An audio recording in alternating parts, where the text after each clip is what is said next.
नमस्कार दोस्तों, आज की इस वीडियो में हम जानेंगे भगवान शिव के 19 अवतारों के बारे में। तो भगवान शिव सृष्टि के रक्षक और संहारक हैं और उन्होंने अलग-अलग समय में अलग-अलग रूप लेकर धरती पर प्रकट हुए। इन अवतारों का काम था धर्म की रक्षा करना, बुराई को खत्म करना और भक्तों की मदद करना। तो चलिए जानते हैं इन 19 अवतारों के बारे में गहराई से। तो वीडियो को अंत तक ज़रूर देखना। तो चलिए शुरू करते हैं।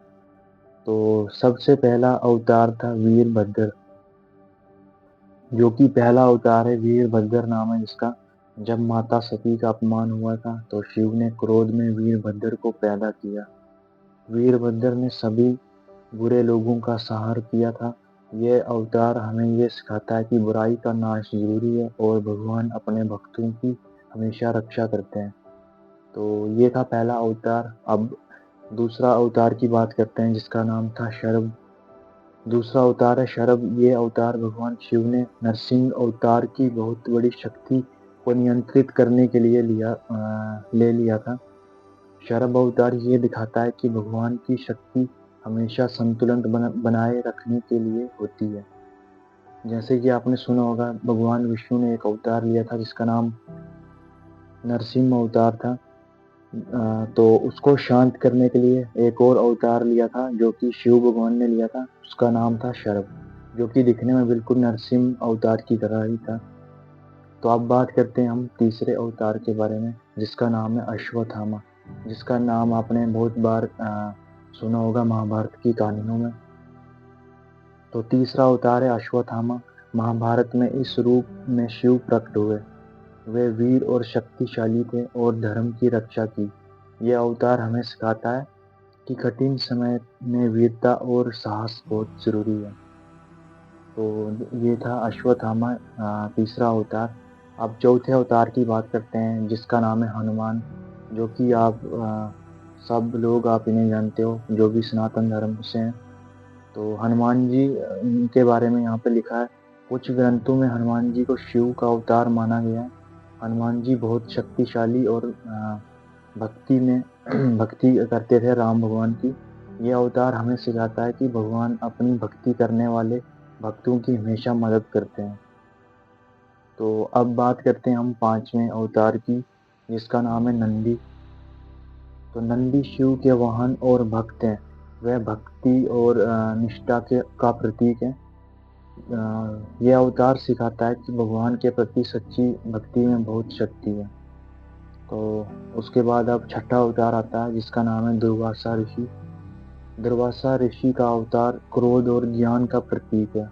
उनकी कहानियां हमें ये सिखाती हैं कि ज्ञान का साथ संयम और धैर्य जरूरी है। यानी कि एक हमें सिखाता है कि ज्ञान के साथ संयम और धैर्य भी जरूरी है। ये था छठा अवतार जिसका नाम था दुर्वासा ऋषि। अब बात करते हैं हम सातवें अवतार की जिसका नाम है पिपलाद अवतार। तो पिपलाद अवतार योग और साधना का प्रतीक माना जाता है। यह अवतार हमें ध्यान और साधना करने की प्रेरणा देता है। वह सिखाते हैं कि ध्यान और साधना से ही असली शक्ति मिलती है।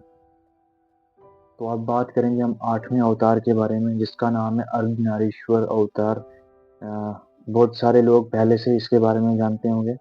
तो अर्धनारीश्वर अवतार जो कि शिव और पार्वती का मिला जुला रूप है माना जाता है। यह दिखाता है कि पुरुष और महिला शक्ति और ऊर्जा हमेशा संतुलित रहती है। हमें भी जीवन में संतुलन बनाए रखना चाहिए। तो आप में से बहुत सारे लोग इसके बारे में पहले से जानते होंगे। तो अब हम बात करेंगे नौवें अवतार की जिसका नाम है भैरव। तो भैरव अवतार समय और विनाश का प्रतीक माना जाता है। वह बुराई और अधर्मी शक्तियों का नष्ट करते हैं। ये हमें सिखाते हैं कि बुराई का नाश करना काफी जरूरी होता है। तो अब हम बात करेंगे 10वें अवतार की जिसका नाम है श्वेत अवतार। श्वेत अवतार शिव का शांत और पवित्र रूप है। यह अवतार हमें सिखाता है कि शक्ति के साथ शांति भी जरूरी है। तो नेक्स्ट आता है 11वां अवतार जिसका नाम है योगेश्वर। योगेश्वर अवतार योग और ध्यान के गुरु हैं। वे हमें ध्यान और साधना का मार्ग दिखाते हैं। ये सिखाते हैं कि जीवन में ध्यान और संतुलन होना बहुत ज़रूरी है। नेक्स्ट 12वां अवतार जिसका नाम है अवधूत अवतार। तो अवधूत अवतार के बारे में यहाँ पे लिखा है, अवधूत अवतार संन्यास और मोक्ष का प्रतीक है। वे हमें सिखाते हैं कि सांसारिक चीज़ों से दूर होकर साधना करना ज़रूरी है। ये मतलब संन्यास और मोक्ष के रिलेटेड इसमें चीज़ें बताई गई हैं इस अवतार के बारे में। तो अब हम बात करेंगे 13वें अवतार के बारे में, जिसका नाम है यक्षेश्वर। यक्षेश्वर अवतार प्रकृति और यक्षों के रक्षक हैं। ये अवतार हमें प्रकृति की रक्षा करने की प्रेरणा देते हैं। इसमें मतलब ये प्रकृति से जुड़ा हुआ अवतार है और इसमें हमें प्रकृति की रक्षा करने के लिए हमें प्रेरणा देता है। और फिर आते हैं हम 14वें अवतार पे, जिसका नाम है रुद्र अवतार। रुद्र अवतार साहस और क्रोध का प्रतीक है। वह बुराई का नाश करके धर्म की रक्षा करते हैं। ये मतलब रुद्र रूप आता है इसमें, रुद्र अवतार में। इसमें जो अवतार है वो धर्म की रक्षा के लिए बुराई का नाश करते हैं। उसके बाद 15वां अवतार आता है जिसका नाम है कपाली अवतार। कपाली अवतार रहस्यमय और तांत्रिक शक्तियों वाला है। यह अवतार दिखाता है कि शिव की लीलाएं बहुत गृढ़ और रहस्यमय है। उसके बाद 16वां अवतार आता है जिसका नाम है ब्रह्मचारी। ब्रह्मचारी नाम है इसका। ब्रह्मचारी अवतार तप और ब्रह्मचर्य का प्रतीक है। वह हमें अनुशासन और साधना का महत्व देते हैं। तो अब बात करते हैं हम 17वें अवतार के बारे में, जिसका नाम है सुरेश्वर अवतार। सुरेश्वर अवतार देवताओं के अधिपति के रूप में प्रकट हुए। ये दिखाते हैं कि भगवान शिव देवताओं के मार्गदर्शक भी हैं। नेक्स्ट अवतार 18वां अवतार जिसका नाम है किरात अवतार। किरात अवतार वनवास और शिकार का रूप है। अर्जुन को ज्ञान देने वाले और धर्म की शिक्षा देने वाले। ये सिखाते हैं कि कठिन परिस्थितियों में से ही मार्गदर्शन बहुत जरूरी है। तो सबसे आखिरी अवतार अब आता है 19वां अवतार, जिसका नाम है शंकर।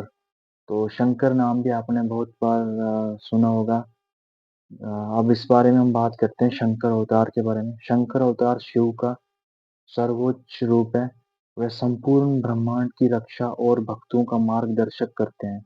ये अवतार हमें सिखाता है कि शिव हमेशा अपने भक्तों की रक्षा और मार्गदर्शन के लिए तैयार रहते हैं।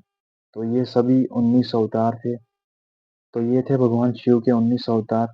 इनसे हमें ये सीखने को मिला कि शिव केवल सहारक नहीं बल्कि रक्षक, मार्गदर्शक और संतुलन बनाए रखने वाले हैं। अगर आपको ये जानकारी पसंद आई तो प्लीज़ इस वीडियो को लाइक, कमेंट, शेयर और मेरे यूट्यूब चैनल को सब्सक्राइब जरूर कर लें। अगर आपको ये वीडियो अच्छी लगी तो प्लीज़ कमेंट में जय शिव शंकर लिखें। मिलता हूँ आपके साथ नेक्स्ट वीडियो में।